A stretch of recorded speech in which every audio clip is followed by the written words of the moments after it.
सर्वेभ्यो नमो नमः। प्रिय छात्रगणः, अद्य वयं पुनः संस्कृते किं नास्ति इति विषये बहवः बिन्दवः सन्ति। तस्मिन् विषये वयम् अद्य चर्चा कुर्मः।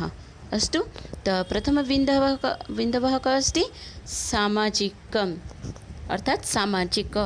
तो कौन लिखा है ना? सामाजिक विषयम् अधिकृत्य पाश्चात्यानां पौनः पुण्येन कथनं श्रूयते यत् भारतीयानाम् इतिहासप्रज्ञा नास्ति, कालकगणना नैपुण्यं नास्ति इति।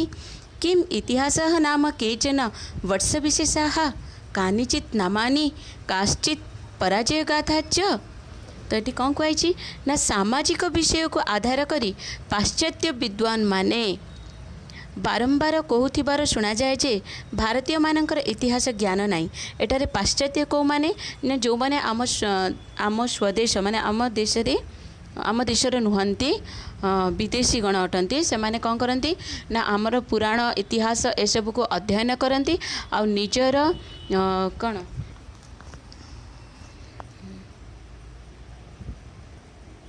निजर मत को ये प्रकाश करि थांती है। तो सेमानक हिसाब रे कौन ना सेमानक हिसाब रे भारतीय मानकर इतिहास ज्ञान नाही और समय गणना कहिबारे दक्षता बा निपुणता मध्य नाही।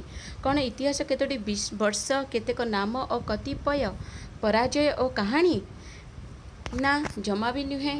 तो इतिहास कौन यह कहवा पूर्व मु प्रथमे आमर भारतीय काल गणना अनुसार किचित माने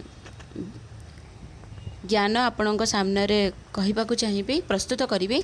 तो भारतीय काल गणना अनुसार सत्ययुग बा कृतयुग है 17,28,000 वर्ष, द्वापर है 12,96,000 वर्ष, त्रेतया युग है 8,64,000 वर्ष, आउ कलिजुग बा वर्तमान चली तार अवधि है 4,32,000 वर्ष। तो सबको जदि जोग करा जाए तो महायुग है 43,20,000 वर्ष, जहाँकि आमर भारतीय काल गणना अनुसार उल्लिखित अच्छी। यह व्यतीत एक कल्प माने 1,000 युग महायुग, जहाँकि 4 पद्म 32 अरब वर्ष अटे। तो यह व्यतीत वायु पुराण रे गोटे दिन आ गोटे रातिर भी काल गणना कराई। ताहा किपरि ना 2 परमाणु मिश्रण रे एक अणुर निर्माण हुए, 3 अणुर मिश्रण रे गोटे त्रसरेणु निर्माण हुए, 3 त्रसरेणु एक त्रुटि आउ 1000 त्रुटिरु एक वेद, 3 वेदरु एक लप तथा 3 लवर एक निमेष बा क्षण तैयारी हुए।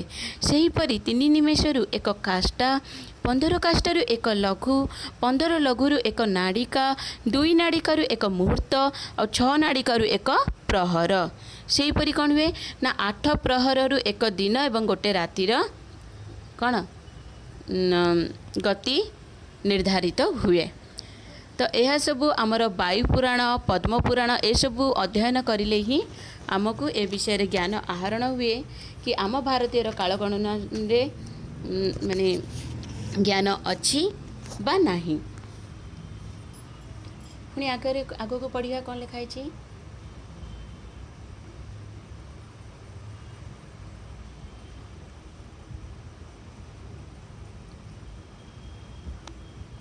विद्यालये यत् इदानीं पाठ्यते तावन्मात्रकः एव किं भवति इतिहासः। अर्थात विद्यालय रे जहाँ एबे पढ़ा जाउछि सेतिकी केवल कौन इतिहास? प्रश्नवाचक। आगो को कौन लिखाई?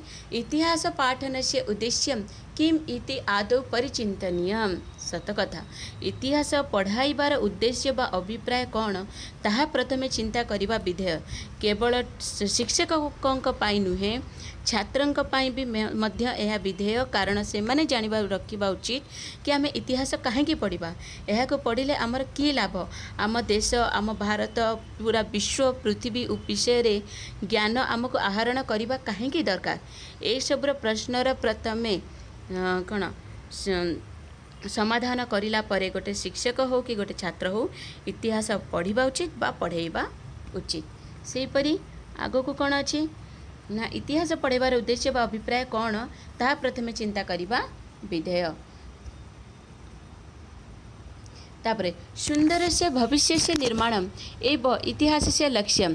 अतः एव खलु स्वामी विवेकानन्दः उक्तवान् यत् येषाम् उत्कृष्टः भूतकालः अस्ति तेषाम् एव भविष्यकालः उत्तमः सम्भविष्यति इति। एताः वर्षनाम पराजयगाथा पठामः चेत् किं पूर्वोक्तं लक्ष्यं सिद्धं भवेत्। तादृशं लक्ष्यं साधयितुं रामायणमहाभारतादीनां पठनम् एव उत्तमं साधनं खलु। अर्थात ना सुंदर भविष्यत निर्माण पाई इतिहासर लक्ष्य। अतः स्वामी विवेकानंद कहते जे जो मानकर उत्कृष्ट अतीत अच्छी माने सबुठु भल भलरु भी अधिक भल जार अतीत अच्छी से मानकर केवल भविष्यत उत्तम हो पारिब जदि एही वर्ष नाम और पराजय कहानी गुड़ी को पढ़िबा तेबे पूर्वोक्त लक्ष्य कौन साधित बा हासिल हो पारिब। अच्छा तादृशं लक्ष्यं साधयितुं रामायण महाभारतादीनां पठनम् एव उत्तमं साधनं खलु। सेहीपरि लक्ष्य साधन निमंते रामायण महाभारत आदि शास्त्र पठन ही उत्तम साधन अटे। जदि आमे आमर भविष्यत को उत्तम करने को इच्छा करुचे तो आमर अतीत को कौन करिया पड़िबो संपूर्ण रूप से उत्कृष्ट करने को पड़िबो। अर्थात जदि आमे पाठ एबेटू भल भाव में पढ़ा ताले जाइए तो आमे भविष्य रे किछि निजर माने आमे उन्नति करि परिबा। तो ये जो आमर मुझे तुम नहीं उदाहरण एपाई देली कि तुम मैंने जल्दी बुझीज। कारण देख आमे आमर इतिहास आमर पूर्वज आमर इतिहास आमर पूर्वजों नहीं कि आमर जो भल भल कथा आमे माने स्मरण को आनिबा। आम बापा जेजे बापा तांकर जेजे बापा बापा से माने भल पाठ पढ़िथिले देशर ना को रक्षा करथिले ना तांकर नाम गौरव अर्जन करथिले। एई सब जदि आमे अतीत को स्मरण करवा तो आम उपर भी से प्रकार प्रभाव रहिबो कि हाँ आमे भी आगो को जाइकिना किछि भल करवा। तो आमर अतीत जदि उत्कृष्ट तो आमर भविष्यत मध्य कौन हम उज्ज्वलमय हम। आउ एथिपाई आमको कौन पढ़ा दरकार ना रामायण महाभारत पढ़ा दरकार।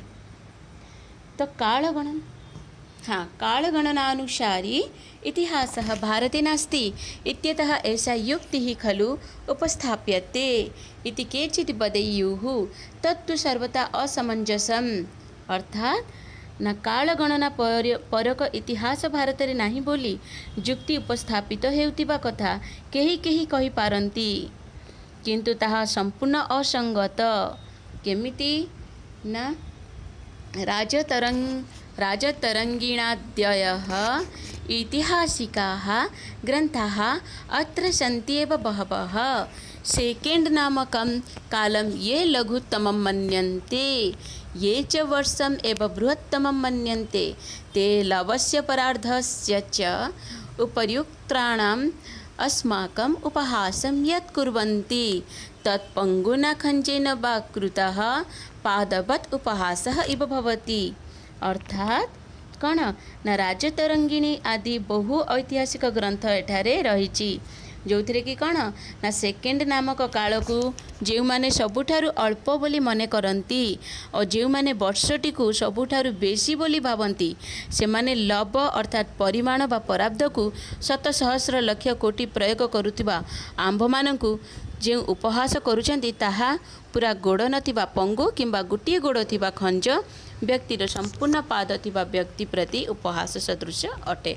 अर्थात कौन ना देख मु तुमको आगुरी भी कहीदेली कि आमर काल गणना कौटू आरंभ होची अणु परमाणु आ शेष पद्म पराब्ध माने आगु को बहुत अच्छी है काल गणना किंतु सेमानंकर आरंभ कौटी होची सेकेंड जोटी कि सेकेंड आसीबा पूर्व भी आमको केते गुड़ाक कौन स्तर देकी माने कौन अतिक्रम करने को पड़ुची जमती अणु अणुरु परमाणु परमाणु त्रेसरणु त्रेसरणु त्रुटि त्रुटिरु बेद बेदरु लब पुणी लबरु कौन होची ना निमेष बा क्षण तैयारी होची पुणी क्षणरु कौन होची काष्टा काष्टारु एक लघु।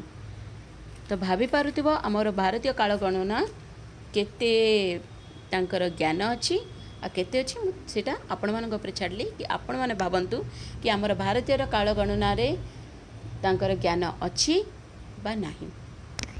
ठीक तो यह जो मानंकु सेकेंड रु जो मानंकु ज्ञान अच्छी तो से मानंकर कौन माने जो मान संपूर्ण रूप रे पाद संपूर्ण माने कौन पूर्णांग अवस्था को जने जदि जार नथिब अंग जो पंगु बा खंज बा छोटा ठीक एमाने जदि ताकू उपहास करवा सदृश्य आमको आमर भारतीय काल गणना को से माने कौन करछंती उपहास करूछंती। ठीक तापरे नेक्स्ट कौन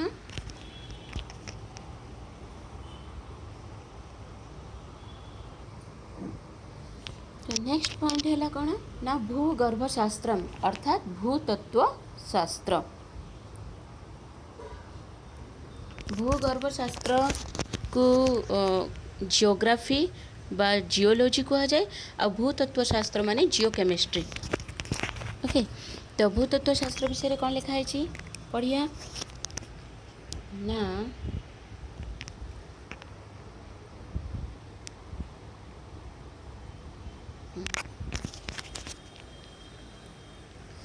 भूमे है गोलाकृतिम एतम प्राथम्येन मागल नामकः प्रतिपादितवान् इति वयं पाठ्यपुस्तकेषु पठामः। संस्कृतभाषायां तु प्राचीनकालतः व्यवहारे भूगोलकम् अस्त्यैव अस्तियुक्त एव अस्त्यैव एषः व्यवहारः एव खलु समर्थयति भूमेः गोलाकारताम्। अर्थात कौन ना पृथ्वीर गोलाकृति को सर्वप्रथमे मागल नामक वैज्ञानिक प्रतिपादित व प्रमाणित करथिले किंतु संस्कृत भाषा रे प्राचीन कालरू व्यवहार रे भूगोल रे ही पृथ्वीर गोलाकारता को समर्थन करा जायछि। ठीक आमर संस्कृत भाषा रे प्राचीन कालरू ही व्यवहार भूगोल रे ही पृथ्वीर गोलाकार विषय समर्थन करा जायछि किंतु प्रामाणिक दृष्टि कौन होची ना वर्तमान सर्वप्रथमे किए ना मागल नामक वैज्ञानिक प्रतिपादित करथिले। मागल नामक वैज्ञानिक प्रतिपादित करि नथिले से एहाकू पढ़ी आ उपरे कौन रिसर्च करथिले आ निजर तत्व को कौन समस्त आगे परिप्रकाश करथिले किंतु ता पूर्व से जोटी पढ़ी बा जोटी आपर रिसर्च करथिले ताहा हैला मो प्राचीन संस्कृत भाषार शास्त्र पुराण रु ही सी यहाँ संगृहित करते। तो यह विषय कौटी लिखाई ताहार भी प्रामाणिक प्रमाण अच्छी आम पाखे कौटी लिखी ना गोल परिभाषा। ठीक गोल अपि च ये लिखाई अपि च गोल परिभाषायाम उच्यते कौन उच्यते ना गोल परिभाषा रे कहा जायछि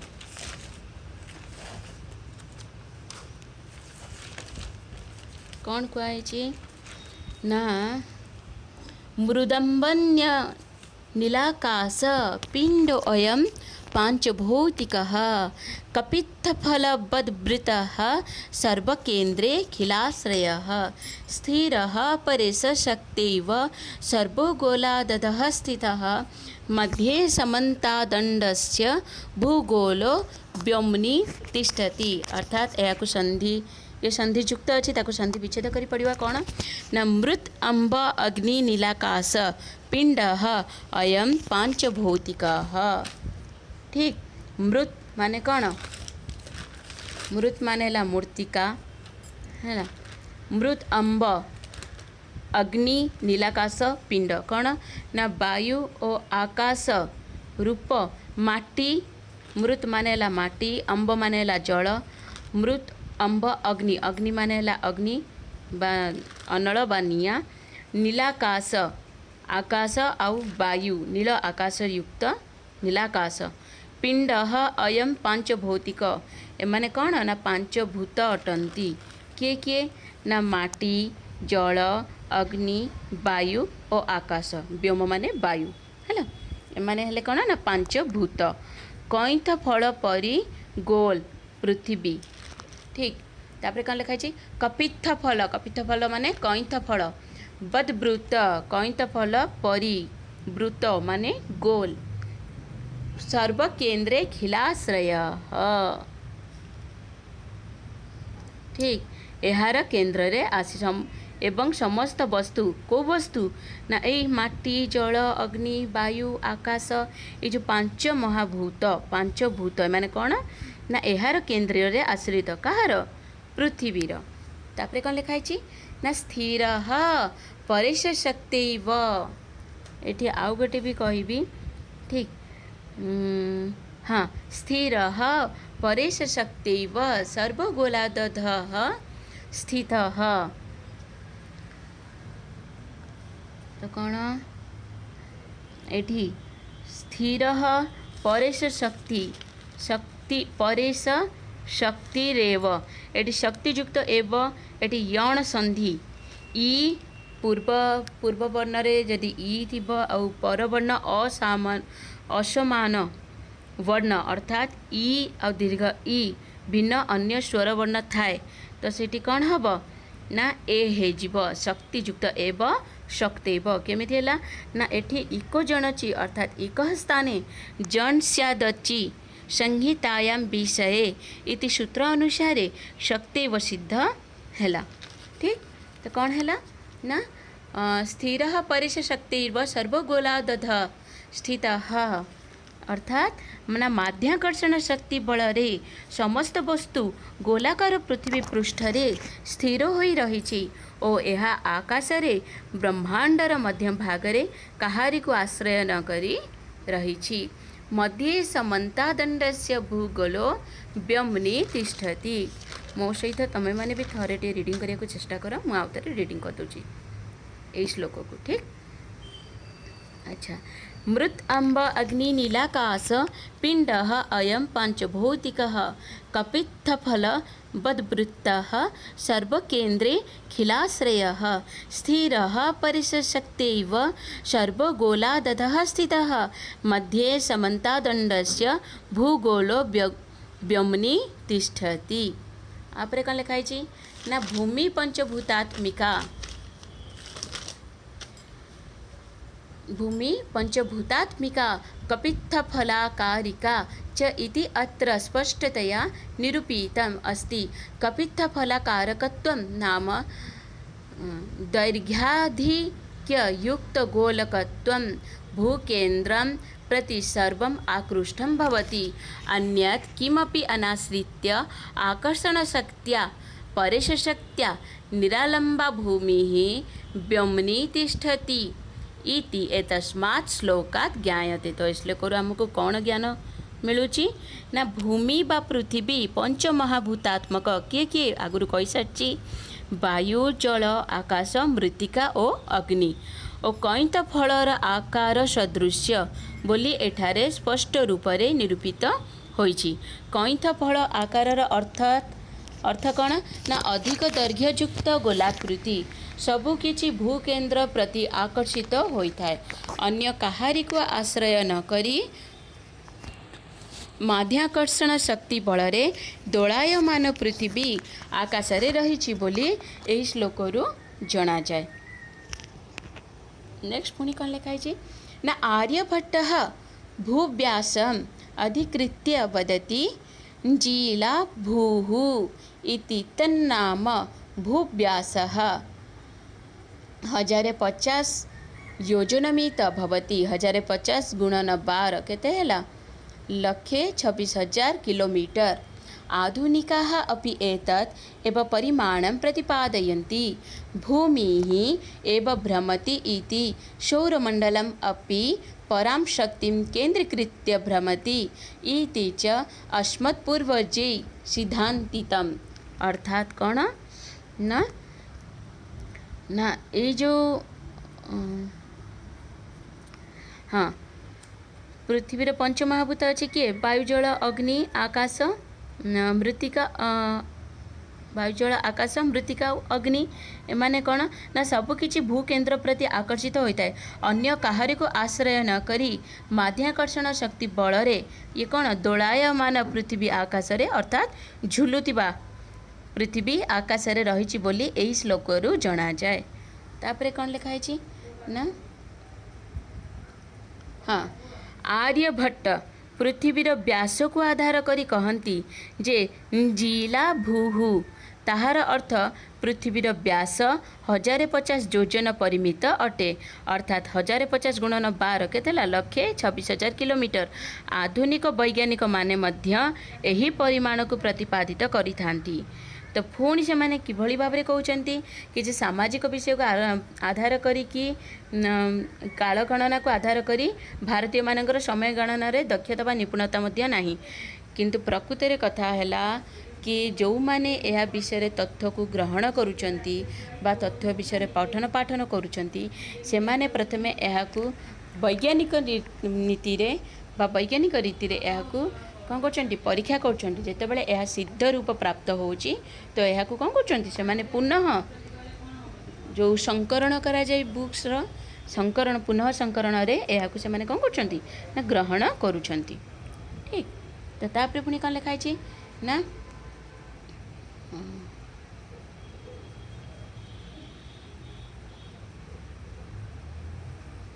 हाँ भूभृत इति पर्वतस्य पर्याय पदम पर्वताः भूतलनं साधयन्ति इति आधुनिकाः अपि स्वीकुर्वन्ति। पृथ्वी ही भ्रमण करुछि बा बुलुछि और सौरमंडल भी माध्याकर्षण शक्ति को केंद्र करी भ्रमण करुछि बोली आमर पूर्वज माने सिद्धांत करिसंति। केमिति ना कालिदासंक समय रे भूशास्त्र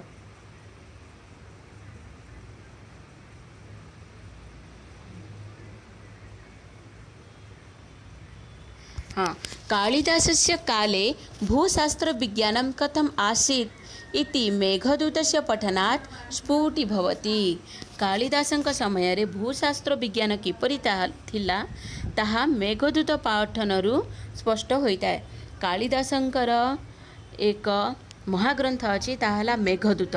सेथिरे कोन अछि ना सौरमंडलर पूरा भूमंडलर भूशास्त्रर विज्ञान केमिति थिला सेथिरे आमको स्पष्ट कौन तार ज्वलंत उदाहरण मिली थाए।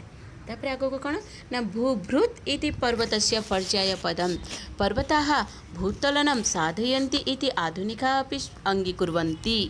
कौन ना भूभृत पर्वतर पर्यायवाचक पद अटे। पर्वत को कौन भूभृत क्या कहुए ना पर्वत को कहुए। पर्वत गुड़िक पृथ्वी को धारण करिसेंति बोली आधुनिक विज्ञानी माने स्वीकार करती। अच्छा केमती ना श्रीकृष्ण विलास काव्ये भूमि ब्रह्म संवादे भूस्थिति भूकंपनम सूर्यरश्मि महिमा इत्यादय विषयाः काव्यशैल्या प्रतिपादिता सन्ति। कौन ना श्रीकृष्ण विलास काव्य रे कौ काव्य ना श्रीकृष्ण विलास काव्य भूमि ब्रह्म संवाद रे पृथ्वीर स्थिति भूमिकंप सूर्य किरणर महत्व आदि विषय गुड़िक काव्यशैली रे प्रतिपादित होइछि। तापरे दिनचलनं वार्षिकचलनं अयनं ग्रहणं समरात्रि इत्यादयः बहवः विषयाः अति प्राचीनकाले एव भारते चाच्यताः आसन्। कण न दिवसचलन वार्षिकचलन उत्तर दक्षिणायन ग्रहण समरात्रि ग्रहण माने चंद्रग्रहण सूर्यपराग समरात्रि प्रभृति बहु विषय अति प्राचीन काल रे ही भारत रे आलोचित हेउथिला। भृगुत्वाकर्षण विषये भास्कराचार्येण विशदतया प्रतिपादितम्। कण न पृथ्वीर माध्याकर्षण विषय रे भास्कराचार्य स्पष्ट भाव रे निर्णय करिसंति। नेक्स्ट पॉइंट कौन ना गणित।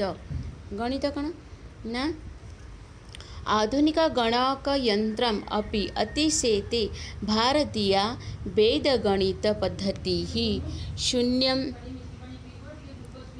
शून्यं दशांश पद्धतिः संख्याः पाई मूल्यम् इत्यादयः बहवः अंशाः भारतीयानां कारणतः एव गणितक्षेत्रं प्रविष्टवन्तः। अर्थात भारतीय वेद गणित पद्धति आधुनिक गणनाकारी यंत्र बा कैलकुलेटर को श्रेष्ठतारे बली जाए। शून्य दशमिक पद्धति संख्या पाईर मूल्य आदि बहु अंश भारतीय मानक जोगु ही गणित क्षेत्र को प्रवेश करिछि। तापरे कौन लिखा है ना पाइथागोरियन सिद्धान्तः इति यत् इदानीं पाठ्यते कर्णवर्गः लम्बवर्गः पादवर्गः च स च सिद्धान्तः पाइथागोरसस्य जननात् 30 वर्षेभ्यः पूर्वम् एव भारते शूल्यसूत्रे निरूपितः आसीत्। अर्थात कौन ना हाँ पिथागोरियान सिद्धांत बोली यहाँ जहाँ एबे पढ़ा जाउची सेतरे कौन अच्छी ना कर्ण वर्ग क्या कहुए ना लंब वर्ग युक्त भूमि वर्ग सही सिद्धांत पिथागोरस जन्मरू 300 वर्ष पूर्व ही भारत में शूल्यसूत्र निरूपित होइथिला। तो ता विषय भी एक श्लोक अच्छी से श्लोक कौन ना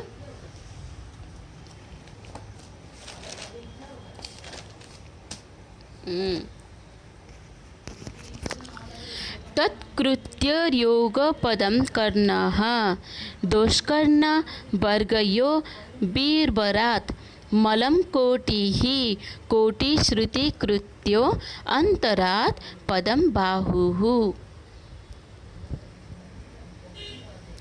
कौन ना भास्कराचार्य तांकर लीलावती नामक ग्रंथ लीलावती किए ना भास्कराचार्यंकर प्रिय पुत्री ठीक तो तांको नाम रे से एक ग्रंथ रचना करथिले लीलावती जो कौन अच्छी ना ये पदार्थ विज्ञान विषय रे आमको कौन मिले ज्वलंत उदाहरण मिले जो थे लिखा अच्छी ना ये जो श्लोक माध्यम रे यह आमको ज्ञात होची ना लंब वर्ग और भूमि वर्गर जोगरे कर्णवर्गरु भूमि वर्गर वियोगरे लंब वर्ग एवं कर्णवर्गरु लंब वर्गर वियोगरे भूमि वर्ग होता है बोली यही श्लोक माध्यम रे आमको कौन दर्शा जाइछि। तो नेक्स्ट पॉइंट कौन ना पदार्थ विज्ञान।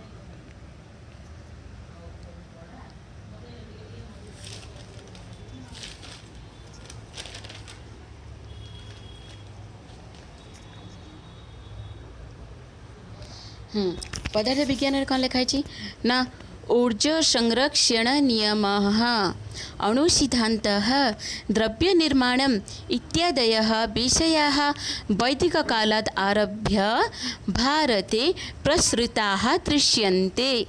शब्दस्य प्रकाशस्य च गतिः स्वभावादयश्च न्यायवैशेषिकमीमांसादिषु चर्चाविषयाः जाताः दृश्यन्ते।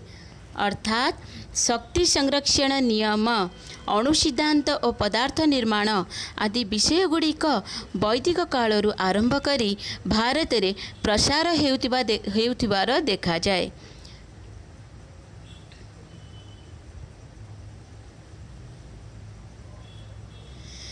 हाँ शब्दस्य प्रकाशस्य ध्वनि और आलोकर गति और प्रकृति आदि न्याय वैशेषिक मीमांसादि शास्त्र रे आलोचनार विषय होइतिबार दृष्टिगोचर हुए। अर्थात जदि आम न्याय वैशेषिक मीमांसा शास्त्र एसबू शास्त्र पढ़ा तो से आमको क्या विषय ज्ञात हम पदार्थ विज्ञान विषय रे ज्ञान हम। आग को पढ़ा कौन लिखाई ना शब्द वायो प्रचयम अपचयम च निर्माय संचरति तरंगरूपस्य अस्य शब्दस्य प्रतिफलनम अपि चर्चितम अस्ति।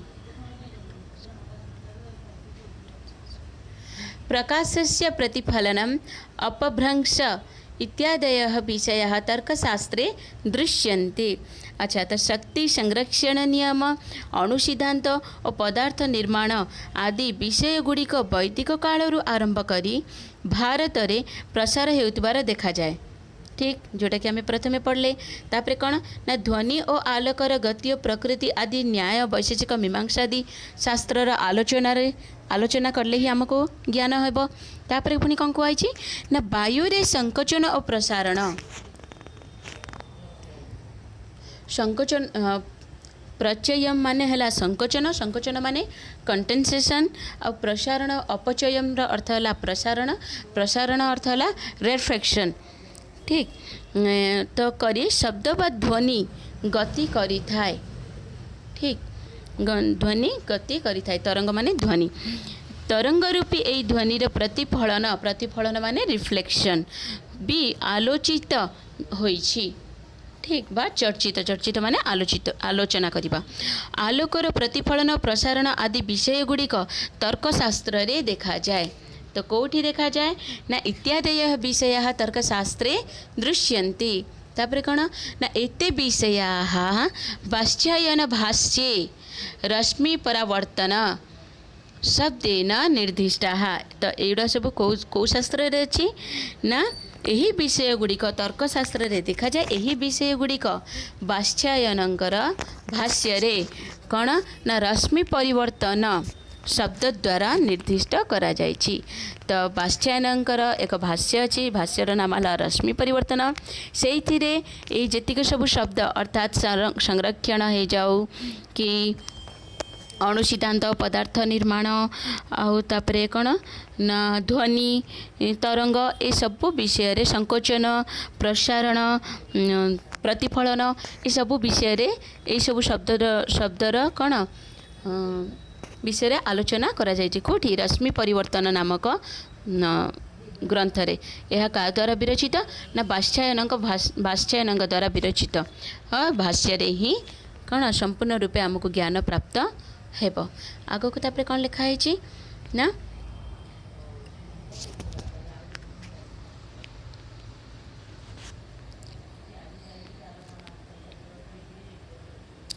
प्रकाश वेग द्वित स्वभाव इत्यादय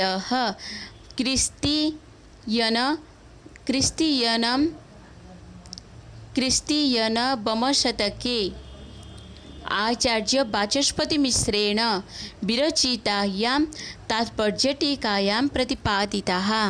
तो यही विषय गुड़ी को पाश्चात्य पंडित माने सप्तदश शताब्दी रे जानिले। क्वांटीन सिद्धांत को आधार करी उपनिषद क्षम्यताम कोटे भूल हो गला कड़े गला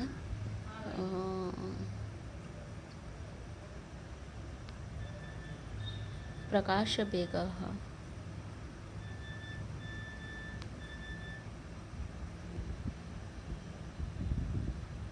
हाँ यही विषय गुड़िक वात्स्यायनक भाष्य आम रश्मि परिवर्तन कौन भाष्य ही शब्द यही सब शब्द द्वारा निर्दिष्ट ज्ञान आमको आहरण प्राप्त है। तापर आलोकर वेग और द्वैत स्वभाव इत्यादि 900 ख्रीष्टाब्द रे जन्मित आचार्य वाचस्पति रचित तात्पर्य टीका क्यों टीका ना तात्पर्य टीका रे प्रतिपादित होइछि। तापर कौन लिखा है ना एते च विषयाः यही विषय गुड़ी को पाश्चात्य पंडित ही पाश्चात्य पंडित माने सप्तदेश शतके ज्ञाता सप्तदेश शतकरे जानिले। हाँ एठी लिखा है क्वांटम सिद्धांत को आधार करी उपनिषद गुड़िकर मध्य आलोचना होइतिबा देखा जाए। तो ये सब विषय रे तमने कौन पदार्थ विज्ञान केउं केउं ठारे ना कोठी उपनिषद रे कोठी वात्स्यायनकर भाष्य रे तो कोठी कौन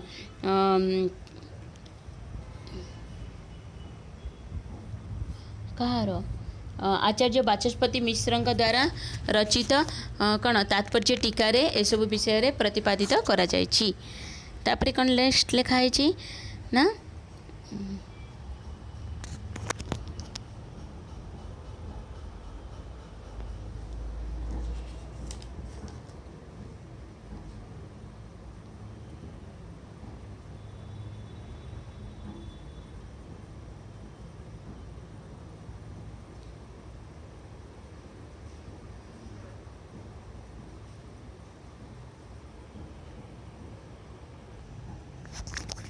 तापरे कौन लिखा है ना सायण आचार्य प्रकाशस्य वेगम एवं प्रतिपादयति किम ना अर्थात सायण आचार्य आलोकर वेग को एहीपरि प्रतिपादन करिछन्ति।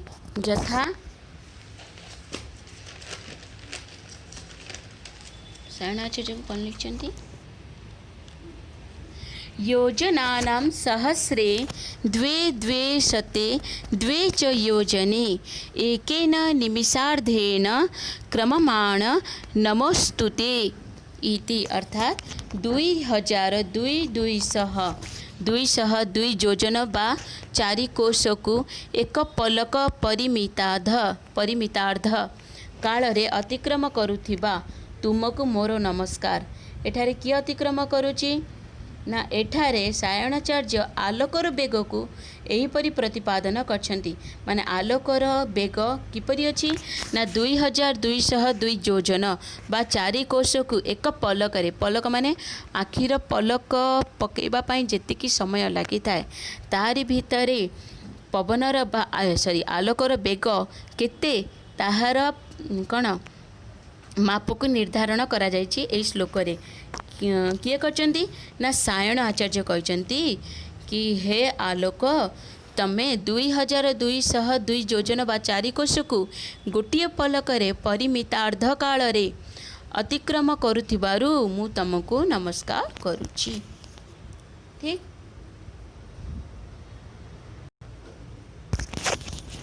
यार अर्थ कौन ना आलोकर बेग गोटे सेकेंड रे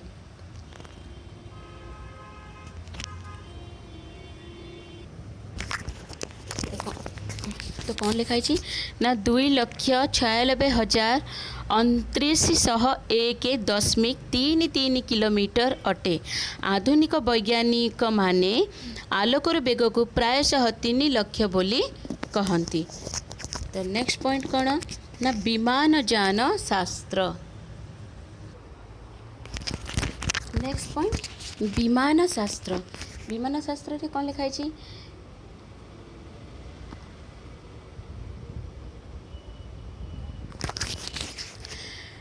वायु प्रवाहतः उत्पन्नम ऊर्जं सौरोर्जं इतरेन्धनोर्जं च उपयुज्य संचार्यमाणानि विमानानि अत्र आसन्।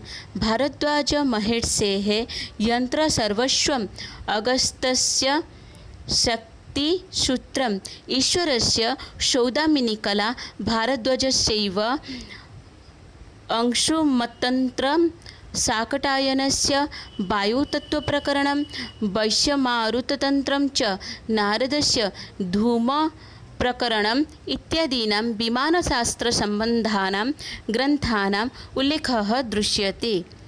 अर्थात कौन ना वायु प्रवाहरु जात शक्ति सौरशक्ति और अन्य जालेणी द्रव्य को प्रयोग करी चालित हेउथिबा विमान गुड़िक एठी थिला। भारद्वाज महर्षिंकर यंत्र सर्वस्व अगस्त्यंकर शक्तिसूत्र ईश्वरंकर सौदामिनी कला भारद्वाजंकर अंशुमतंत्र शाकटायनंकर वायुतत्व प्रकरण और वैश्वमारुतंत्र एवं नारदंकर धूम प्रकरण आदि विमान शास्त्र संबंधी ग्रंथ गुड़िकर माने सबू शास्त्र अटे। ठीक तो ये सबू शास्त्र ग्रंथ को रे कौन अच्छी ना विमानयान विषय रे कौन विषय रे उल्लेख करा जायछि। तापरे आग को कौन लिखा है ना भोजस्य समरांगण सूत्रधारम शौनक महर्षे व्योमयान तंत्रम गर्गस्य यंत्रकल्पः नारायणस्य विमानचंद्रिका चक्रायनी मुनेः केतुयान प्रदीपिका इत्यादयः अनेके ग्रंथाः अपि विमानशास्त्रसम्बन्धाः एव। अर्थात कौन ना भारद्वाजंकर हाँ भोजंकर समरांगण सूत्रधार शौनक महर्षिंकर व्योमयान तंत्र गर्गंकर यंत्रकल्प नारायणंकर विमान चंद्रिका माने स्वयं नारायण मध्य नहीं नारायण ये जड़े लेखक अटंती तांकर विमान चंद्रिका नामक ग्रंथ और चंद्राय कौन लिखा है चक्राय चक्रायनी मुनिंकर केतुयान प्रतिपिका आदि अनेक ग्रंथ मध्य विमान शास्त्र संबंधी अटंती माने विमान शास्त्र विषय रे ज्ञान प्रदान करे। तापर आगो कौन लिखा है विमान से अवरोहण काले अर्थात विमानर अवतरण काल रे भूमिस्पर्श समय चैव अपघातस्य संभावना अधिका इति भारद्वाज महर्षि कथयति। कौन ना भूमिस्पर्श समय जिते विमान अवतरण करे से भूमिस्पर्श समय दुर्घटनार संभावना अधिक बोली भारद्वाज महर्षि कहिछन्ति।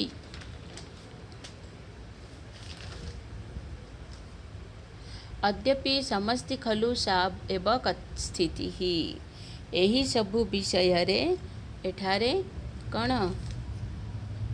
दर्शा जाइछि। रसतंत्रम नेक्स्ट पॉइंट है रसतंत्र माने रासायन पद्धति।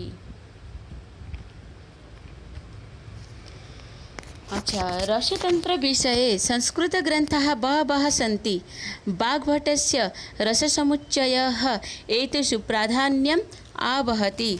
अर्थात रसतंत्र विषय रे बहु संस्कृत ग्रंथ रही। वाग्भटंकर रस समुच्चय यही सबु ग्रंथ गुड़िक मध्य श्रेष्ठत्व बहन करे। तापरे शिल्परत्नम विष्णुधर्मोत्तरम मानससारः मानसोल्लास रससंहिता इत्यादयः रसतंत्रस्य विविध विषयान् प्रतिपादयन्ति। स्फटिकः काचः माने लेंस वर्णः सुधा सीमेंट निर्यासः सुगंधवस्तूनि कागदं लौहः विशिष्ट मृत्पात्राणि इत्यादीनां पदार्थानां निर्माणं रसप्रक्रिया च एतेषु ग्रन्थेषु निरूपिताः सन्ति। अत्र अनेकविधाः आम्लाः एसिड क्षाराणि क्षाराणि च उल्लिखितानि एतेषाम् उपयोगेन कृत्रिमपदार्थानां निर्माणाय अपेक्षिता सांकेतिकविद्या अपि तेषु प्रतिपादिता। अर्थात रसतंत्र विषय रे बहु संस्कृत ग्रंथ भी रही। जेमिति वाग्भट्टंकर रस समुच्चय एवं सबु ग्रंथ गुड़िक मध्य श्रेष्ठत्व बहन करे। अच्छा वाग्भट्टंकर रस समुच्चय यही सबु ग्रंथ गुड़िक मध्य श्रेष्ठ अटे।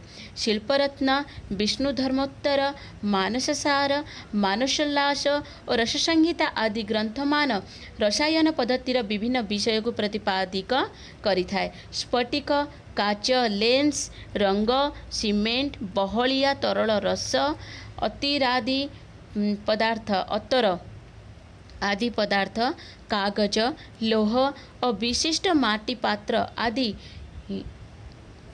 पदार्थ गुड़िकर निर्माण और रासायनिक प्रक्रिया यही ग्रंथ मानकरे निरूपित होइछि। को ग्रंथ मानकरे माने जो वाग्भट्टंकर रस समुच्चय यही ग्रंथ रे यही सब विषय केमिति यार पदार्थ गुड़िकर निर्माण करा जाए और यार रासायनिक प्रक्रिया कौन अटे से विषय रे संपूर्ण भाव में डिस्क्राइब करा जाइछि।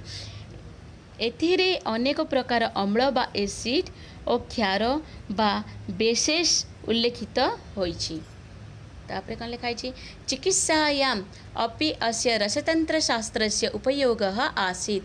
पातंजल महर्षे लोहशास्त्रं लोह संस्करणेन लवणनिर्माण रीतिं वर्णयति।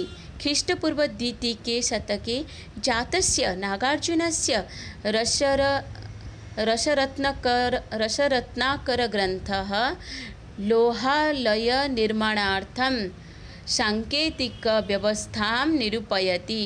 परीक्षणशालायाः रचनं तत्रत्यानि उपकरणानि एकैकस्याः अपि प्रक्रियायाः कृते आवश्यकाः तापविशेषाः रसतः औषधनिर्माणरीतिः इत्यादयः अपि अस्मिन् ग्रन्थे सन्ति। अर्थात चिकित्सा क्षेत्र में मध्य यही रासायनिक विज्ञान शास्त्र प्रयोग हेउतिला। पातंजलि महर्षिंकर लोहशास्त्र लोह विशोधन द्वारा लवण निर्माण प्रणाली को वर्णना कराई थाए। केमिति लवणर निर्माण हुए ताहार विशोधन विषय कौन पातंजलि महर्षिंकर लौहशास्त्र रे वर्णना कराई। ख्रीष्टपूर्व द्वितीय शतक जन्मलाभ करिथिबा नागार्जुनंकर रसरत्नाकर ग्रंथ लोह गृह निर्माण पाई सूत्र व्यवस्था निरूपण करिछि। परीक्षागार निर्माण सेठिकार उपकरण मान प्रत्येक प्रक्रिया पाई आवश्यक ताप और रसरु औषध निर्माण पद्धति आदि भी एही ग्रंथ रे अछि। रस जड़ीकरण आदि 19टी प्रक्रिया मध्य एथिरे वर्णित होइछि।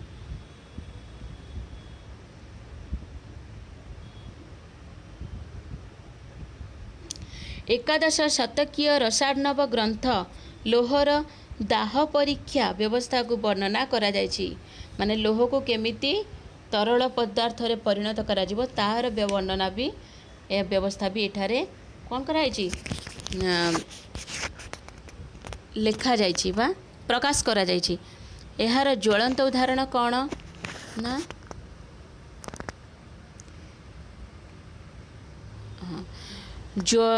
ज्वाला परीक्षण व्यवस्था बनयति। देहलीस्थः विष्णुस्तंभः अजंता चित्राणि च भारतीय रसतंत्रज्ञानस्य प्रत्यक्ष उदाहरणानि सन्ति। अच्छा तो कौन यार ज्वलंत उदाहरण दिल्ली स्थित विष्णुस्तंभ और अजंतार चित्रगुड़िक भारतीय रसायन पद्धति ज्ञानर प्रत्यक्ष उदाहरण अटंती। नेक्स्ट पॉइंट जीवशास्त्र चरक संहिता सुश्रुत संहिता अष्टांग हृदय भाव प्रकाश इत्यादयः प्रसिद्धाः आयुर्वेद ग्रंथः शास्त्रक्रिया प्रतिरोध चिकित्सा च प्राचीन कालात् एव अत्र आसीत्। 128 तमे ख्रीष्टाब्दे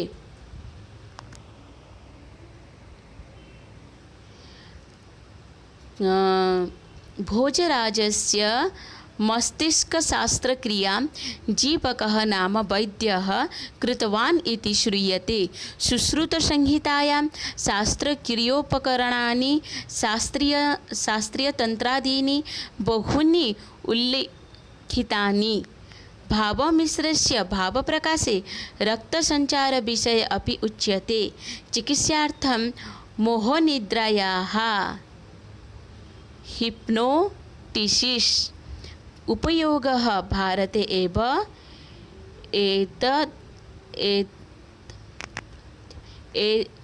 एदं प्राथम्येन कृतः।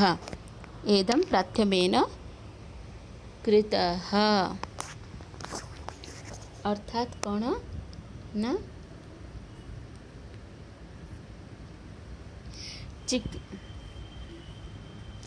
हाँ चरक संहिता सुश्रुत संहिता अष्टांग हृदय भाव प्रकाश आदि प्रसिद्ध आयुर्वेद ग्रंथ अटंती।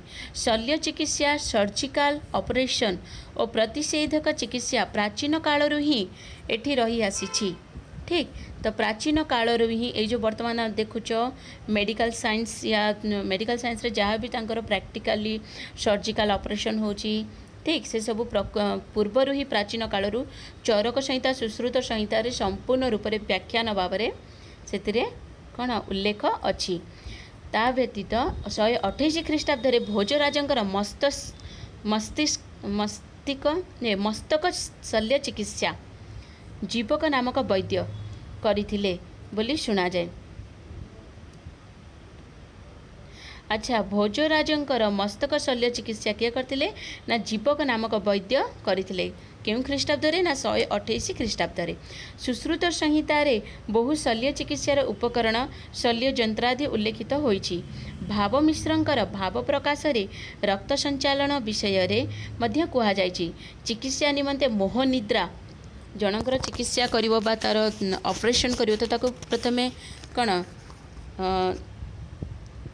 तांको मोह बा निशा देकी तांको अस्तेज निस्तेज करा जाए तो से जो माने विद्या ता विषय में एठारे उल्लेख करा जाइछि। से मोह निद्रा बा हिप्नोटिज्म रो जो प्रयोग करा जाए से विषय में एई भारत रे ही प्रथमे एई विषय रे कोन हेतला ज्ञान प्राप्त करा जाइथिला। वृक्ष आयुर्वेद गज आयुर्वेद, अश्व आयुर्वेद इत्यादि असीम शाखा ग्रंथ पशु पक्षी शास्त्र को आधार करी रचित होइछि। हय लीलावतीर अश्वमानंकर स्वभाव और गुण वर्णित, सेमानंकर रोग, सेगुड़िकर चिकित्सा, सेमानंकर खाद्य आदि विषय सेथिरे वर्णित होइछि।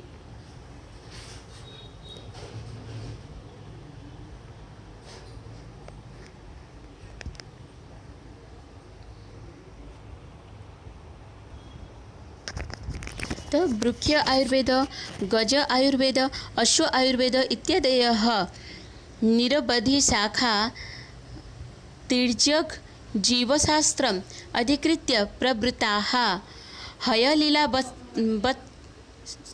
हयलीलावत्याम् अश्वानां स्वभावः गुणाः च उपवर्णिताः, तेषां रोगाः, तच्चिकित्साः, तेषाम् आहारः इत्यादयः अपि तत्र वर्णिताः। मृगवैद्यकस्य पिता इति विख्यातेन शालिहोत्रेण अश्वलक्षणम्, अश्वप्रश्नः इत्यादयः ग्रन्थाः रचिता। गौतमस्य नव आयुर्वेद, पालकाव्य, हस्यायुर्वेद च लोके प्रसिद्धौ। वराहमिहिरस्य बृहत्संहिता वृक्ष शुश्रूषाम् अधिकृत्य वदति। तो ये कौन कहुई ना प्रथम कहली ना कि अश्व चिकित्सा जो पशुपक्षी मान को लेकिन भी एमानकर चिकित्सा को लेकिन शास्त्र आधार शास्त्र कौन लिखा जाइए उल्लेख कराई, जमीक हय लीलावतीर अश्व मानकर स्वभाव और गुण वर्णित, सेमानकर रोग, सेगुड़िकर चिकित्सा, सेमानकर खाद्य आदि विषय से वर्णित होती। कौन ना हय लीलावती रे क्या कौ पशु मानक पई, अश्व मानक पई। पशु चिकित्सार जनक बोली प्रसिद्ध शालिहोत्र। तो पशु चिकित्सार जनक किए ना शालिहोत्र। अश्वलक्षण और अश्वप्रश्न आदि ग्रंथ गुड़िक रचना करिसेंती। गौतमंकर नवायुर्वेद और पालकाव्यंकर हस्तायुर्वेद संसार रे प्रसिद्ध। वराहमिहिरंकर बृहत् संहिता वृक्ष चिकित्सा विषय रे कही थाए। अच्छा, तो वृक्ष विषय रे जदि किछि भी माने कौन बायोलोजी उपरे जो जदि किछि ज्ञान दरकार तो कौन ना वराहमिहिरंकर बृहत् चिकित्सा ग्रंथ व बृहत् संहिता ये ग्रंथ रे कौन वृक्ष पर जेते सबू ज्ञान तथ्य सेठारु ही मिली पारिबो। नेक्स्ट पॉइंट है वास्तु विद्या बा ज्योतिष शास्त्र। वास्तु विद्या सॉरी नेक्स्ट पॉइंट है ज्योतिष शास्त्र। ज्योतिष शास्त्र बा ज्योतिष शास्त्र। तो ये कौन लिखाई ना असंख्या ग्रहाः सन्ति, अन्य सौरमंडलानि अपि भवितुम् अर्हन्ति इत्यादयः विचाराः भारतीय ज्योतिषशास्त्रे रूढमूलाः सन्ति। ग्रहाणां स्थितिः परस्पराकर्षणं, ग्रहणस्वरूपम् इत्यादयः अत्र विस्तरेण उक्ताः। कुजग्रहस्य स्वरूपं चपलः, सरक्तगौरः, मञ्जासारश्च माहेयः इत्येवम् उक्तवान् अस्ति आचार्यः वराहमिहिरः। अर्थात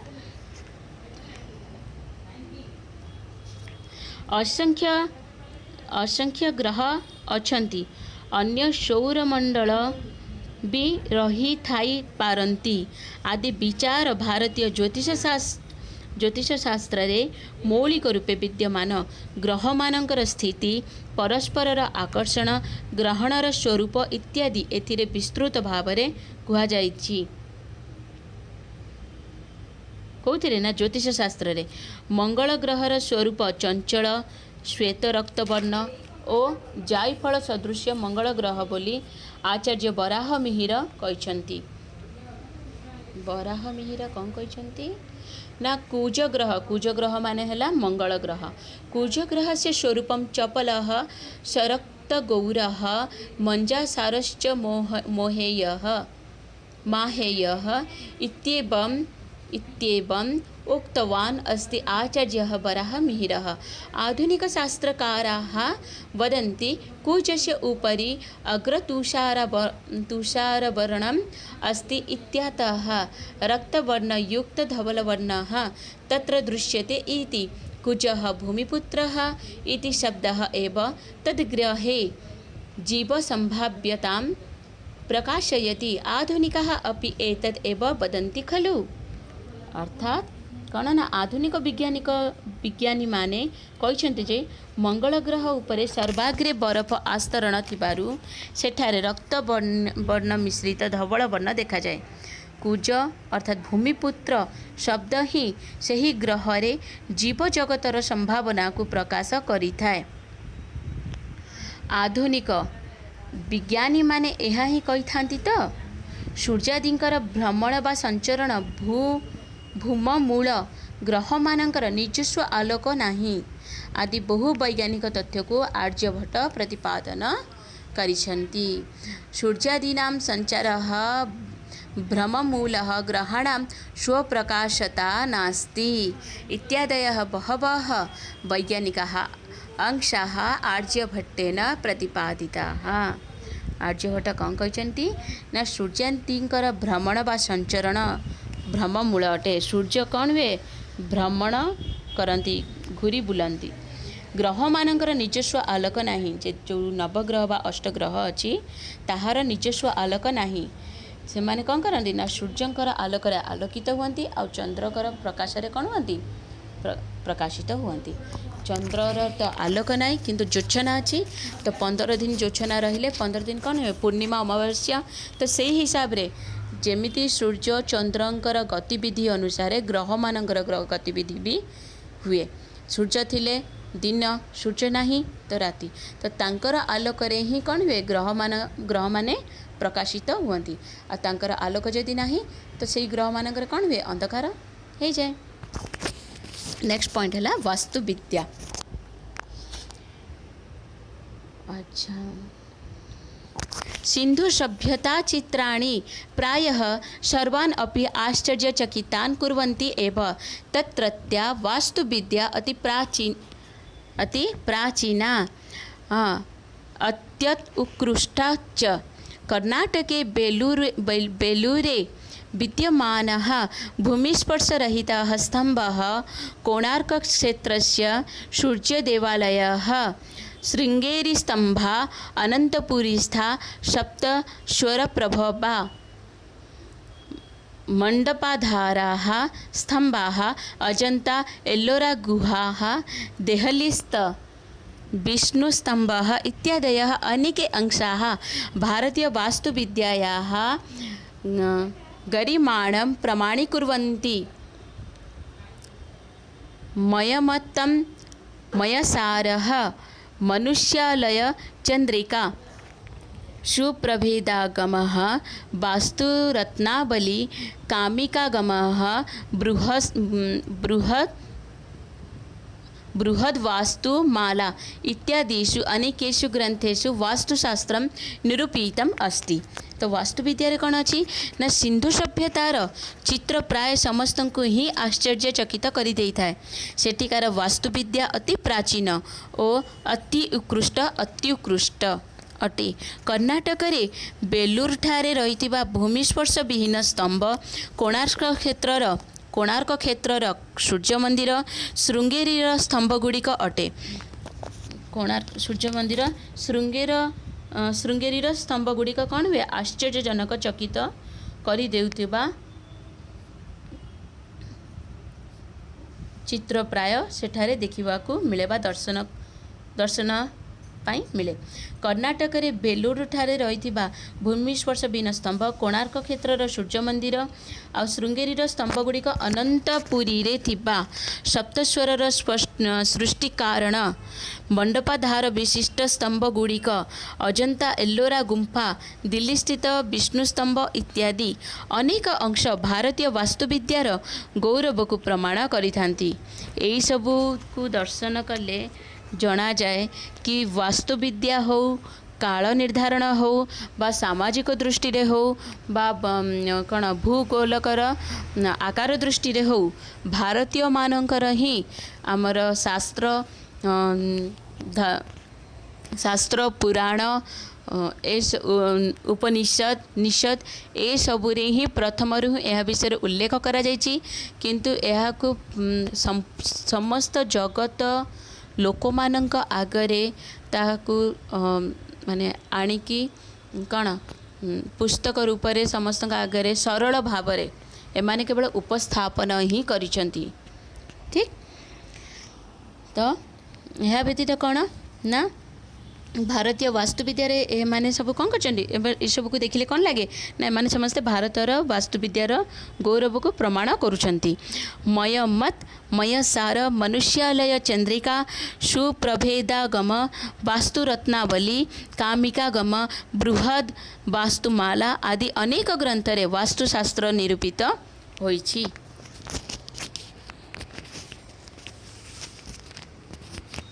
अर्थात वास्तुविद्या उपरे कौन ए सबू जो सबू ग्रंथ अच्छी ए ग्रंथ सबू पठन पाठन कले एथिरे वास्तुशास्त्रर ज्वलंत उदाहरण बा गौरवर प्रमाण आमको प्राप्त हुए। नेक्स्ट पॉइंट है संगीतम माने संगीत कौन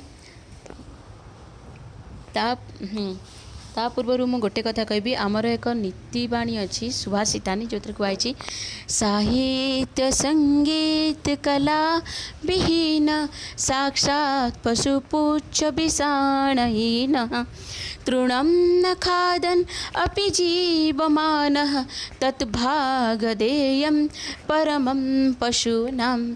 यार मु विशद व्याख्या तो करी केवल एतिकी कहबी कि जो देशर भी हो बा जो स्वदेश हो कि विदेशी हो जहाँ भी हो जदि निज देशर साहित्य संगीत कला ए सब विषय ज्ञान नहीं तेबे तमे निज देशर माने नागरिक बोली कहबा असंगत हेब। जेमिति कि पशु पक्षी माने भी खाद्य खाती सब करती किंतु तांकर जदि जो नख थाए कि तांकर जो कण जमती कि बिछार थाए पछरे कण विषाणहीन माने तार शुंड थाए जदि ताहार से माने प्रयोग न करती तो केवल खाइबा बाहुल्य से माने जन्म होइचंती बोली जना जाए। सेहीपरि मनुष्य मनुष्य जदि निजर देशर साहित्य संगीत कला विज्ञान ज्ञान ए सब विषय से ज्ञान आहरण न करे तो सी सही कण नख आउ विषधरण शुंड थिबा परी कौन प्रतीत हुअन्ति है। तो संगीत विषय कौन अच्छी ना संगीत विषय तु सर्वे जानती एव संगीत विषय तो समस्ते जानती ही कौन चिकित्सा शास्त्रम चिकित्सार्थम अपि संगीतम उपयुज्यते स्म अस्मद् आचार्य आमर आचार्य मानक चिकित्सा निमित्त संगीत को मध्य प्रयोग करुथिले।